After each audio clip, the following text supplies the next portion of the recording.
All right, so the Tampa Bay Buccaneers currently are 2-0. I am very excited. It's been a very fun couple of weeks under offense. The defense, definitely could use, to get a little healthier and also just to get a little better. But the offense, this is gonna be on the Buccaneers offense. It's Tom Brady, I guess, is the subject, but it's kind of the Buccaneers offense as a whole.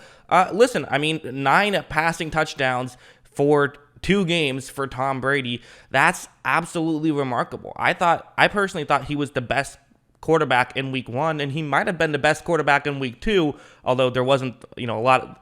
There were some good performances. There were some bad performances in week 2, to say the least. As a whole, I think there was a lot better performances in week 1. But yeah, this one was, I felt like, much more of sort of a point guard type performance from Brady. Week 1 was him making stuff happening. Week 2 was him allowing his playmakers to make what happened. So I thought he did a great job of that, and let's just get into the film study and talk about what he did so well. So let's start off with this one. So what's going to happen here is let's just start off with a couple of kind of Mike Evans plays, and these are almost more Mike Evans plays than they are Tom Brady plays. But listen, that's kind of part of Brady, right? Is he simply just finds the right person to throw to and throws it to him. So on this play, it's really just going to be an incredible route from Mike Evans. He got some criticism after week 1, not doing too much. I think it was more a matchup thing. Big corners always kind of give him some trouble. Didn't really have that problem in Atlanta, because watch what's going to happen. As you see, he fakes those going over the middle and just, gets wide open, and Brady just hits him. Again,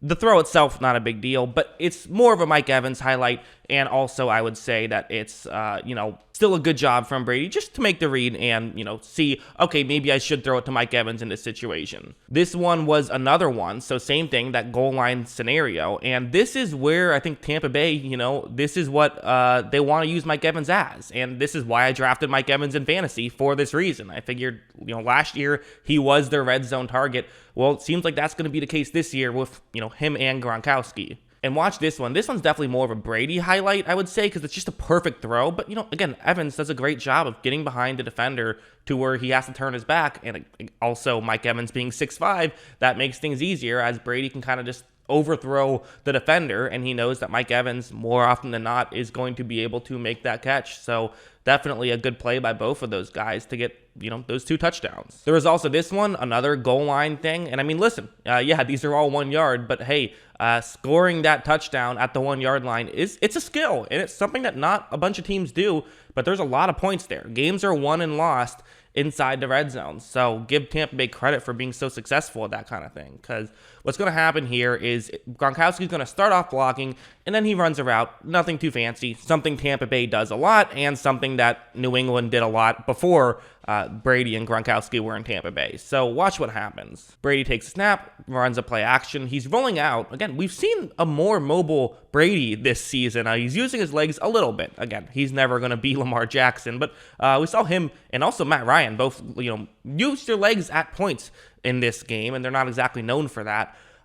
This actually is kind of a weird play. I don't know why Brady didn't just set his feet. Usually you will see him do that, but I also think he knows his accuracy well enough to know when he can throw off balance. If a rookie did this, I'd kind of say, maybe set your feet. For Brady, I trust him that, he knows more than all of us, so no one should question him pretty much ever. Obviously, that's a joke. Everyone makes mistakes, but still. Watch this off-balance throw. It is a bit far, but Gronkowski now makes a good catch. I mean, a very good catch, a diving catch there. And also, again, these are guys that have played for a while, in case you haven't noticed. Yeah, Tom Brady and Gronkowski played a lot. I think that might have been mentioned on the broadcast or in other shows. Not sure, maybe. There was also this one, which this one probably was the biggest play of the game for Tom Brady. It's going to be a cover 1 man play, and the Buccaneers, they get up big, 28-10, not quite 28-3, but still a big lead. It's now 28-15. You're starting to get a little nervous if you're a Buccaneers fan, saying, oh man, we really need to get something going on offense. They get a big play to Mike Evans, who had a nice day. Then they have this play, so Godwin is going to run a one-on-one matchup. And again, for Brady, in a lot of these man coverage scenarios, what he's going to do is he's going to just simply look around and say, what matchup do I like the best? Chris Godwin has a one-on-one matchup. Okay, I'm going to take that. If I like, who he's going up against, like all that stuff, that's a scenario that Brady's going to take. And so Brady does take the snap, and I mean, he's looking at Godwin all the way. That's his decision. Lobs one up and is basically just saying, I trust Chris Godwin to make this catch, but it's also going to be a great throw. Watch how, I mean, that's just a thing of beauty. Get it over the corner, gives it to puts it in a spot where only his receiver can make the catch.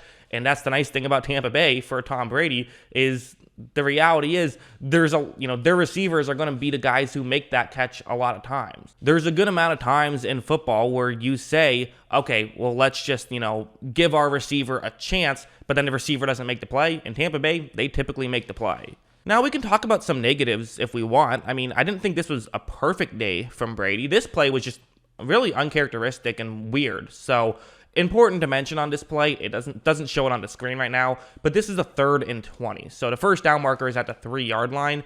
To me, I say just run the ball, pick up a few yards, and kick a field goal. I don't think it's worth it to take chances in this situation.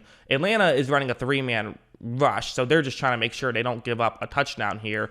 I mean, I don't hate the idea of taking a snap, seeing if you get him in a favorable coverage, but if you don't be afraid to take a check down. And the last thing you want is a sack or a turnover. And watch how Brady takes the snap, and he's going to wait a while. I mean, this is over 2.5 seconds now at this point. It's actually closing in on 3 seconds. So you got to realize at a certain point, okay, I got to either take a check down or, throw the ball away, and there's probably pressure coming. And Brady just has one hand on the ball. It's a very uncharacteristic, unlike Brady play. Watch as he is going to eventually, lose the football. That kind of reminds you of the tuck rule right there a little bit. Just not a great play. It just wasn't. Again, who cares, because he did so good outside of that. That's kind of the feeling about Tom Brady. Like, I also thought he missed a couple throws, but he definitely more than made up for it.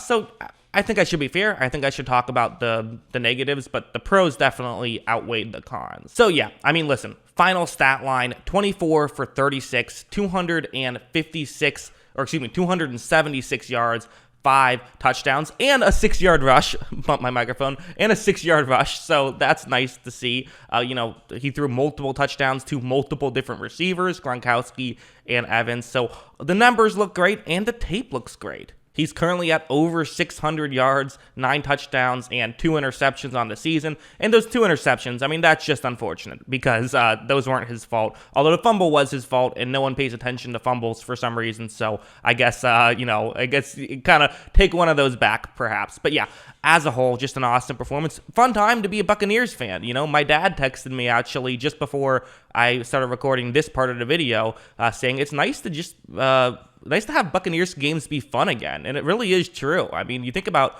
just how painful Sundays were being a Tampa Bay sports fan. Well, it's very fun to have, all of Tampa Bay sports all of a sudden be awesome, and especially the Buccaneers. Fun times. So yeah, what did you guys think of Tom Brady's performance? What did you guys think of the Buccaneers' offensive performance? Always love hearing from you. And of course, as always, thanks for watching.